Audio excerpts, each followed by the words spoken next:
Hey everybody, it's Lon.TV, and we're taking a look today at a new router from Synology. This is their RT2600. This is a new and improved version over their other router called the RT1900 that's still available, but this one has better specifications to support all the features that they keep stacking into their operating system here. So if you're doing a lot with your router, and I'll show you some of the things you can do with this in a few minutes, you might want to go with this one because it does have more RAM and a faster processor versus the other router that they offer. So this has 512 megs of RAM versus 256 on the other one, a faster dual-core processor running at 1.7 gigahertz, and a 4x4 AC radio versus 3x3 on the other Synology router. Now, I do want to mention, in the interest of full disclosure, this came in free of charge from Synology. However, all the opinions you're about to hear are my own. Although Synology has been a sponsor here on the channel in the past, they are not sponsoring this video, so they're not paying for this, and no one is reviewing this content before it is posted.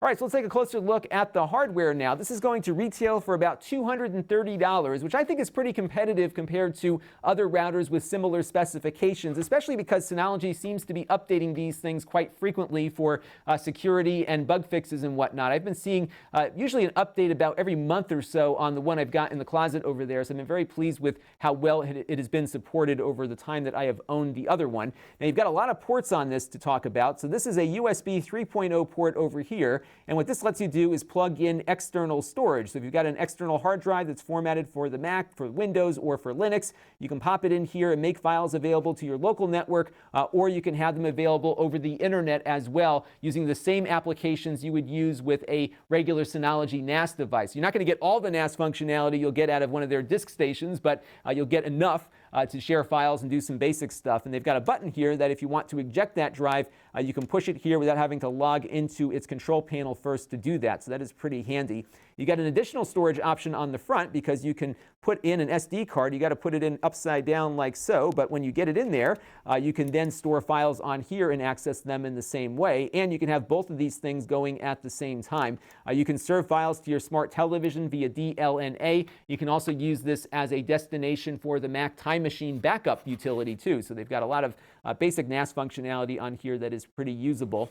On the back here, you've got 4 Ethernet jacks for your local network. I would have liked to have seen 8, given that I see this class of router having more ports these days, but you can always get a switch to add on later. Of interest here, oops, I hit the wrong camera button here. Of interest here is this little port here. You'll see that it says WAN 2 or LAN 1, and you can configure this to either act as an additional WAN port. If you have 2 internet connections, you can plug one connection into this port, the second connection into this one, and the router will load balance things between your 2 internet connections and have it use one internet connection or the other in the case one of them goes down. So it can be a failover as well as a load balancer. So if you've got a lot of people on your network that are uploading a huge file or something, it will then very smartly decide to direct some of the other traffic to the other service providers so your users never get an interruption. Pretty handy stuff, really good for a small office environment. Over here, you've got a USB 2.0 port, and that you can use for either connecting yet another drive if you wish, but you can also have it be a print server, or you can get one of those 3G, 4G modems from your cell phone provider and have that be your failover. So you can have that connected in there, and if something happens to your cable modem, for example, it'll switch to the over-the-air internet connection. So you may want to get your unlimited data on that one going. Power goes in here. You've got a physical power button here as well. So if you want to turn the router off, it will stay off. You can't hack that button. That is a real button right there. On the other side here, you've got a Wi-Fi button. If you want to shut off the Wi-Fi in the case of an emergency, you can just knock it out with one push. And you have a WPS button for connecting printers and other devices that support that. So pretty decent set of ports on this thing. And now what we're going to do is boot it up and see how it performs. All right, so we got the router all booted up, and I want to show you the configuration options here. Now, this interface is, without question, the nicest router interface you will ever see. It really feels like a desktop computer here versus a little appliance that we're configuring. And what they've done is they've put all the major settings into different applets on here. So your network center is all your routing controls. You have everything on here that you'll have on other routers, but it's presented in a way that's a lot more organized. There's really good support available here just by clicking on the question mark, and you get access to all of the advanced features you'd see in other routers, but in a way that I think makes a lot more sense, especially if you're still kind of learning the ropes. I'll cover some of these features in more detail as we get a little bit further into things, but everything is again organized into little applets here, so I can go into the control panel here for some of the network attached storage configuration, and then you can add additional features by going to their package center, which is basically a free app store. So you can put in things like a VPN server, and they've got really pretty in-depth features on this one, which we'll cover a little later in the review. You have intrusion prevention. You also have something called Cloud Station Server, which allows this to become like a Dropbox server. So you can have your own Dropbox where you store your files on the drive attached to this, and then all your computers and other devices sync up to it just like they would with Dropbox, but you own and control the storage device that those files are stored in. And I covered this in a video about a year ago where I was explaining how I was syncing up save game files from my Android games through Cloud Station on a Synology NAS. It actually operates the same on the router. So again, you get some really neat features here.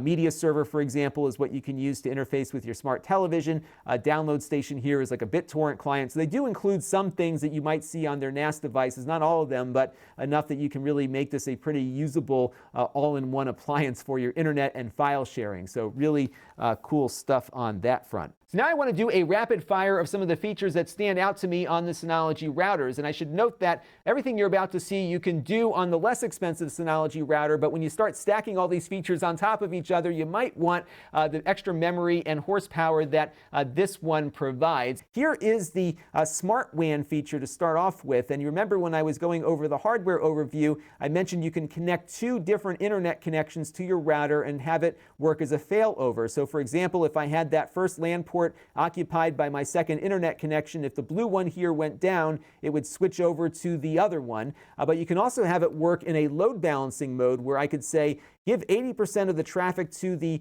blue connection, but have 20% go to the yellow one. And that way, if I've got a lot of people in my office and I really want to keep everything at a decent level of performance for everyone, I can set this up to automatically decide which traffic gets routed through which internet provider. And you can adjust the percentage here like so. You can also decide whether that LAN port is your secondary connection, or perhaps that 3G, 4G modem we mentioned earlier, or you can even have a VPN connection act as a secondary outlet on there. So a lot of options for getting your failover and load balancing going. And there's also some pretty robust traffic monitoring and reporting on this as well. And I want to just switch over actually to my production router here, the one that I actually use here at the house. So this is the less expensive AC1900 router, but the feature is exactly the same as it is on the more expensive one here. And what you do is go over to Network Center and over to Traffic Control. You get a list of all the devices on your network, and you can do different things to them. So I can have the wireless beamforming work with 6 devices, and that basically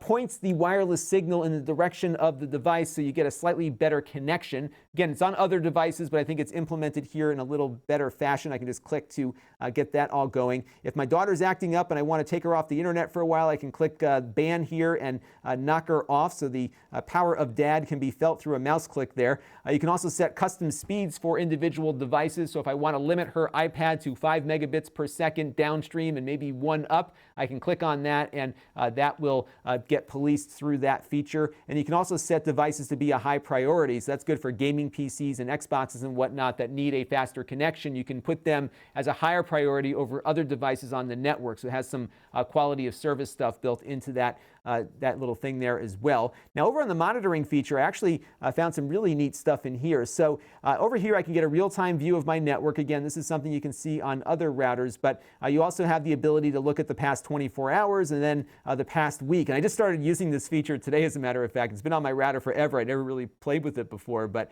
you have the ability to do all that kind of stuff. And then they've got this really cool report that generates itself automatically. So every Sunday I have the router now going out and analyzing the traffic logs and giving me a report as to what happened. And check out this report. It looks really nice. Let's click on the report here. And it looks like a really well-formatted thing where you can really get a good feel as to what's happening on your network. You can even have this spit itself out every day if you wish, to get a little bit more of a up-to-date thing if you're in an enterprise environment. But you get just a nice way to format everything. Everything is organized very nicely here. You can get a good sense as to what's going on. It'll tell you all the new devices that joined your network since the last report. So if you are in an enterprise environment and people are bringing things in, You can go through here and make sure that everyone on the list is authorized to be in there, and you can also get a feel for whether or not that new employee is maybe consuming too much stuff on the middle of the workday there by getting a feel for how much that device is consuming. So a lot of cool little tidbits within there. You can also see what your applications are using the most bandwidth on your network, even which websites are consuming the most traffic as well, at least which domains are. And I'm surprised to see here that things like iCloud really do hit the network quite a bit. NVIDIA's grid service as well. I've got 3 NVIDIA Shields in the house, and those devices are apparently constantly dialing home for some reason. So there might be some things to start troubleshooting from this report as well. So really nicely formatted report that gives you a good idea of what's going on your network. You also have some decent parental controls on here too, so you can control things on a per device basis. They have some safe searching involved so they don't stumble upon things that you don't want them to stumble upon. You can also set allowed times of access. So I can go in here and get a pretty robust way to block out certain times a day that my daughter can't use her iPad on the internet, for example. They also have some web filters here so you can block things based on specific categories or by specific sites that you specify. So lots of stuff in there for folks that want to protect their kids from finding things they shouldn't be. There's a guest network feature, of course, as all of these things do. And the intrusion detection app was also of interest to me because not only does it look for things that are attacking you from the outside, it also looks at things that are on your network that might be suspicious. So here are 4 examples of a computer on my network hitting up a dynamic DNS server, and that was something that I knew about because I was actually doing it, but good to see that it found some things that could be potentially suspicious and let me know about them so I can go in and investigate. So that's the kind of thing that it does. It looks for outside stuff, but also things that might be communicating out from inside your network. And what you can do with this is that you can switch it into a mode where not only does it detect those packets, but drop them. And if I had that mode activated, I could have had all of these queries denied just to play it extra safe, and then I could approve them on a case-by-case basis. So you have some options to really get pretty granular on what might be happening on your network that could be of concern. And they update these definitions, things that it looks for on a regular basis, like you would see with a virus scanner. They also have maps here that will tell you where your attacks are coming from, and an ability also to notify you by email or even by text message for things that you need to pay attention to. Now, the real standout feature for me is the VPN functionality on the Synology routers. They have a new thing called VPN Plus Server, and what a VPN does is basically let you get yourself or people that you authorize into your network from the outside to access all the things on your network. So if you want to share files or you want to have things print out, you can have people connect securely through a VPN protocol to do all of those things, and they have a lot of different ways in which to do that. So if you go over to the VPN Plus app and go over to the standard VPN section here, there's 4 different protocols that it supports, and it can support all of them simultaneously. So you have SSTP, you have OpenVPN, L2TP, and PPTP. And if none of those work for you, Synology has their own VPN server and client now, also called Synology VPN. There's a server that runs inside of that app for connecting people in, and there's a client that is available through Synology for most of the major mobile and computing platforms in which you can use to connect back in. It's probably the simplest way to do it with decent amounts of encryption, but again, if you'd rather trust an open standard, you have those options available to you as well. And the most interesting feature of that VPN app here is something called WebVPN, and what this lets you do is, without a client, let people into your intranet to access things that are available via a web browser. So if you have an internal web server, there's a way to get people into that internal web server without having to have them get a VPN client set up. So what I've done here is I've set up my iPad to connect to the network here over my Verizon connection. So I'm coming outside my network in. And what you do is you go to a dynamic DNS address that you set up. It can be through DynDNS or any other provider or Synology's own provider. It'll give you a login screen. After you log in, it'll bring you up to a portal here, which I have on my iPad right now, and I have some things set up. So for example, I can tap on a little web app that I run locally here on my NAS device called ThinkUp. And again, I can't get to this from outside, but now that I'm on this clientless VPN, I can, and I'm doing it securely here, so you can get access to that. What I can also do is actually access other web servers on my local network if I know the address for them. So I have my HD home run, for example, set up at this internal local address. I can click connect, and what it will do is actually connect me to that. So if I know the IP address of a printer or something that I'm trying to troubleshoot, I can log in and do all of that stuff with a web browser without having to have a VPN client. All I need is my username and password to connect in through this secure WebVPN feature. Pretty neat thing. I think it's not for everybody, but I know at least I have some uses for this at my day job, and I think a lot of other folks could find some uses for this as well. And you also can bring in your own security certificates also. So you can have a certificate authority issue you an SSL certificate and use that for the encryption. So there's nothing that Synology can really touch here. It's all running locally on your own router. And there's also a mobile app that gives you access to many of the features that you just saw on the web-based control panel, including parental and traffic controls. You also have the ability to do all of your port forwarding and firewall settings from here as well. And they even have a real-time usage monitor here for keeping track of what's going on locally on your network. You can access this locally, of course. You can also access it remotely if you wish, although that can be risky if you don't have a good firewall set up. One way to access it remotely might be to go through a VPN to do it. But either way, you've got a pretty nice little app here that gives you a good amount of control over the device. All right, so let's take a look now at some performance on this one. We're going to test the wireless performance as well as the performance of its USB port. So I've got my MacBook Pro here connected wirelessly to the Synology device here, and this MacBook is connected via a gigabit Ethernet connection, and we're going to see how fast we can get data through that wireless connection back to the computer and back again. Now, this is an ideal scenario here, obviously, because these things are right next to each other, but this will give us a good idea as to the maximum speed we can anticipate. So what I'm going to do now here is institute the first test, which is going to send packets from the Mac to the other Mac. So let's get that going here, and we'll see how fast those packets come in. So we're looking at pretty quick speeds here, actually, about 800 megabits per second, almost Ethernet speeds over this wireless connection. So we're seeing some good performance there. The range isn't bad on it either. You'll get better range out of the 2.4 gigahertz radio than you will out of the 5 gigahertz radio. I also found that it was very smart about finding the best channel to put its radios on, which is not something I see all the time. Pretty cool stuff. Let's take a look now and see how fast its USB port is on it with a hard drive attached. All right, so we've got a USB 3.0 drive connected to the router. This is a solid-state disk, which is very, very fast. And we have the Mac here connected up via gigabit Ethernet. So let's take a look and see how fast we can get data transited back and forth. And it's coming in around 50 megabytes per second or so, which is about half of what we usually see off of a good-performing network-attached storage device that we have tested here on the channel. So not the best speeds, but I think adequate for doing light file transfers, kind of casual stuff like you might with some files that you want to just make sure are accessible to you locally and perhaps via the internet. Now, there is a setting here. I'm going to pop back over to my web browser to speed up this port, which I have enabled right now. So you can see here in the Network Center under Wireless, there's an option here to downgrade the USB 3 device to reduce interference. This is a common issue with USB 3 and 2.4 gigahertz connections when they're in the same device like this. All routers that I've seen so far that have this file feature require you to either leave that downgrade on or have the option to shut it off at the risk of interfering with your 2.4 gigahertz connection. So the speeds that you're seeing here on the Mac are with that feature turned off. You'll need to make sure you do that, otherwise your speeds will be a little slower than what you see here. So again, not a NAS replacement, but a good supplement perhaps if you're just looking for some basic file sharing.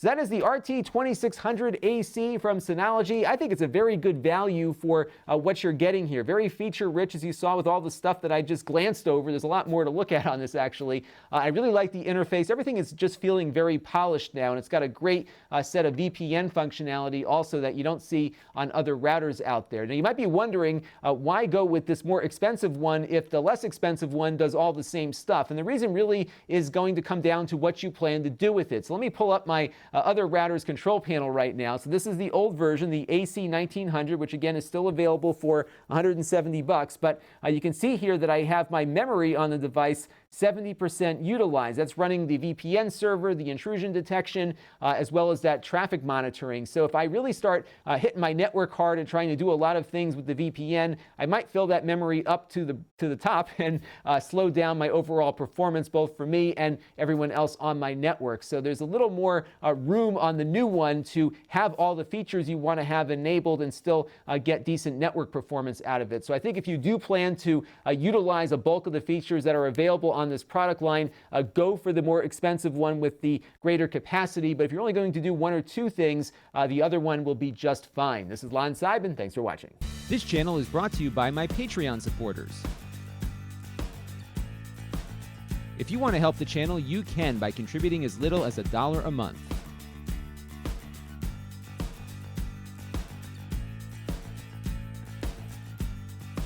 Head over to Lon.TV/Patreon to learn more.